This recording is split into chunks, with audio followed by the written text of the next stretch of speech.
Megastar mega re entry ఎప్పుడు? అప్పుడు ఇప్పుడు అంటూ ఎన్నోసార్లు ఊరించిన అన్నయ్య 150వ సినిమాకు ఇప్పటి వరకు ఉన్న అడ్డంకులన్నీ తొలగిపోయినట్లే కనిపిస్తోంది. ఎన్నాళ్ళు పొలిటికల్ గా బిజీగా ఉన్న అన్నయ్య ఇప్పుడు సినిమాల వైపు చూస్తున్నారు. ఆ శుభముహూర్తం త్వరలోనే ఉందని అభిమానులు ఊరిస్తున్నారు మెగాస్టార్. అన్నీ కలిసొస్తే మరోసారి ముఖానికి రంగేసుకోవడానికి రెడీ అయిపోయారు మన స్టేట్ రౌడీ. రావాలని కోరుకున్న మనిషి వచ్చినప్పుడు ఆనందపడాలే గాని ఆశ్చర్యపోతారేంటి? రాననుకున్నారా, రాలేననుకున్నారా? మెగాస్టార్ డైలాగ్ చెప్తే సూపర్. కాశీకి పోయాడు, కాషాయం మనిషి అయిపోయాడు అనుకుంటున్నారా? వారణాసిలో బతుకుతున్నాడు, తన వరుస మార్చుంటాడు అనుకుంటున్నారా? అదే రక్తం, అదే పౌరుషం. అన్నయ్య స్టెప్ వేస్తే అదర్స్.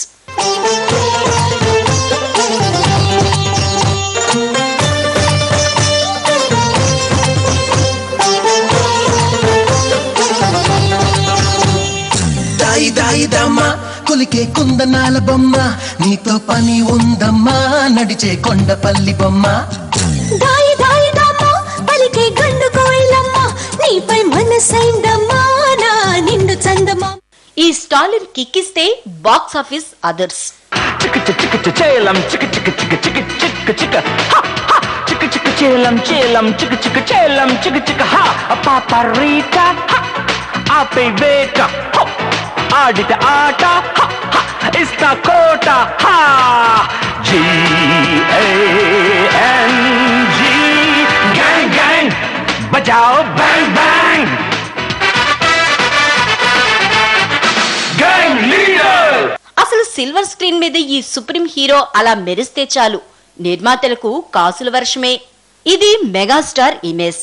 రఫాడించే ఫైట్లు, మరెవరికి సాధ్యం కాని స్టెప్పులతో, దద్దరిల్లే డైలాగ్స్ తో కోట్లాది మంది ఆడియన్స్ గుండెల్లో మెగాస్టార్ గా స్థానం సంపాదించుకున్న చిరు 3 ఏళ్లుగా రాజకీయాల్లో బిజీగా మారిపోయారు. మనల్ని మనమే ఏలుకోవాలి. Let's go.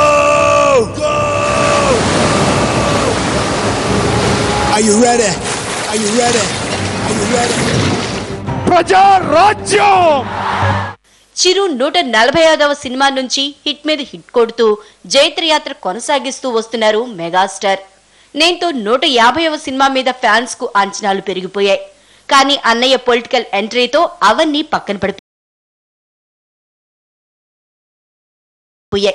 150వ సినిమా డైనమాలో పడింది. అసలు అన్నయ్య 150వ సినిమా ఎప్పుడు? చేతుల్లోని ఆ పిల్లని పరిస్థితిలో చూస్తుంటే నీకు లవ్ అఫేర్ లా ఉందిరా? అడుగుతాను. పరీక్ష రాయడానికి హెల్ప్ చేయండి అని కనిపించిన వాళ్ళందరినీ కాళ్ళ వేళపడే బతిమాలింది. ఒక్కడైనా ముందుకు వచ్చాడ్రా? రాలేదు. కామెంట్ చేస్తున్నారు. అసలు మనసులా వచ్చిందిరా? ఉదయాన్నే 9 గంటలకు ఆఫీస్కు వెళ్ళటం, 6 గంటల ఇంటికి వచ్చి తలుపేసుకుని టీవీలకు అతుక్కుపోవడం. 24 గంటలు మీ గురించి, మీ ఫ్యామిలీ గురించి తప్ప ఇతరుల గురించి ఆలోచిస్తారా? ఒక విషయమైనా ఆలోచించరు. ఎదురు వాడికి సాయపడడానికి మీకు టైం ఉండదు, కానీ ఎవరైనా చనిపోతే ఇలా ఎగబడి వినోదం చూడడానికి మాత్రం మీకు టైం ఉంటుంది. సిగ్గుచెట్టు. ఫ్యాన్స్ ఆశ నెరవేరుతుందా, కలగానే మిగిలిపోతుందా? ఇప్పుడు కేంద్ర మినిస్టర్ అవటంతో అభిమానులందరూ అన్నయ్యని 150వ సినిమా ఉందా లేదా అని అడుగుతున్నారు. దీంతో అడు తిప్పి ఇటు తిప్పి మొత్తానికి మనసు మార్చుకున్నారు. హైకమాండ్ గ్రీన్ సిగ్నల్ ఇస్తే సినిమాల్లో నటిస్తానని గ్రీన్ సిగ్నల్ ఇచ్చారు.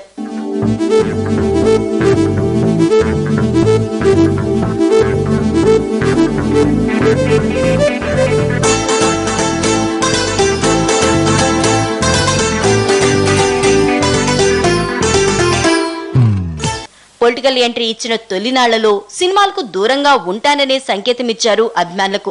దీంతో చిరు 150వ సినిమా అనుమానంగానే మారింది. కానీ అభిమానుల ఆశ, సినిమాలపై ఆయనకున్న మమకారంతో కొద్ది రోజుల్లోనే చిరు నిర్ణయం మార్చుకున్నారు. మంచి కథ ఉంటే తను తర్వాతి మూవీకి రెడీ అంటూ అభిమానుల్లో మళ్లీ ఆశలు రగిలించారు. మరి చిరు 150వ సినిమా ఎలా ఉంటుంది? పొలిటికల్ ఫ్లేవరా, మాస్ మసాలా? ఈ సినిమాకు నిర్మాత ఎవరు, కథ రాసేదెవరు, సినిమా తీసేదెవరు, ఇంతకీ అన్నయ్య ఇందులో సింగిల్ గా వస్తాడా, డబుల్ రోల్లో మెరిపిస్తాడా అంటూ ఎన్నో అనుమానాలు ఫ్యాన్స్ మధ్యలో మెదులుతూనే ఉన్నాయి. ఒక తప్పు చేసిన వ్యధను కొడితే దాని రియాక్షన్ ఇంత ఫాస్ట్ గా మినిస్టర్ లెవెల్లో వచ్చింది. అదే ఒక మంచి కోసం ప్రయత్నం చేశాను. ఎవరైనా ఓ ముగ్గురి హెల్ప్ చేస్తారేమోనని. 1 రోజు కాదు, 2 రోజులు కాదు, 20 రోజులు ఎదురు చూశాను. ఒక్కడు కూడా ముందుకు రాలేదు. ఏం సమాచారం అది? పాలిటిక్స్ లోకి రాకముందు అన్నయ్య ఏ కథలో కనిపించినా ఓకే. కానీ ఇప్పుడు అన్నయ్య కాంగ్రెస్ లీడర్. ఏమాత్రం తేడా వచ్చినా ప్రతిపక్షాల నుంచే కాదు, సొంత పార్టీ నేతల నుంచి విమర్శనాస్త్రాలు వచ్చేస్తాయి. అందుకే ఇప్పుడు పగడ్బందీగా కథ రెడీ అయితేనే మేకప్, లేకపోతే ప్యాకప్ అంటున్నారు అన్నయ్య. అందుకే చిరు 150వ చిత్రం పూర్తి స్థాయి సందేశాత్మక చిత్రంగా ఉండొచ్చనేది చాలా మంది అంచనా. కానీ అందరి అంచనాలకు భిన్నంగా చిరు తర్వాతి సినిమా ఉంటుందని చిరు సన్నిహితులు అంటున్నారు. అభిమానుల్లో జోష్ పుట్టించే మాస్ మసాలాతో చిరంజీవి అభిమానుల ముందుకొస్తాడని మరికొందరు అంటున్నారు. కథ ఎవరు రాసినా, సినిమా ఎవరు తీసినా నిర్మాత మాత్రం రామ్ చరణే అని బహిరంగంగానే చెప్పుకొస్తున్నారు.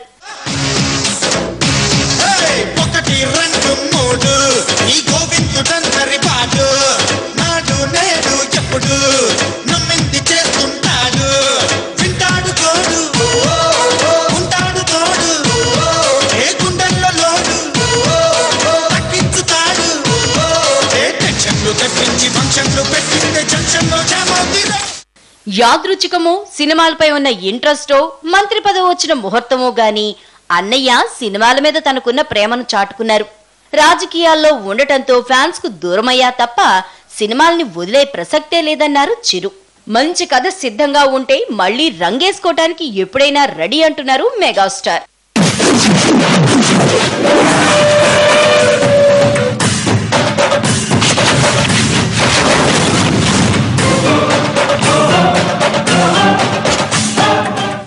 స్పెషల్ ఫోకస్ లో ఇప్పుడు ఒక షార్ట్ బ్రేక్.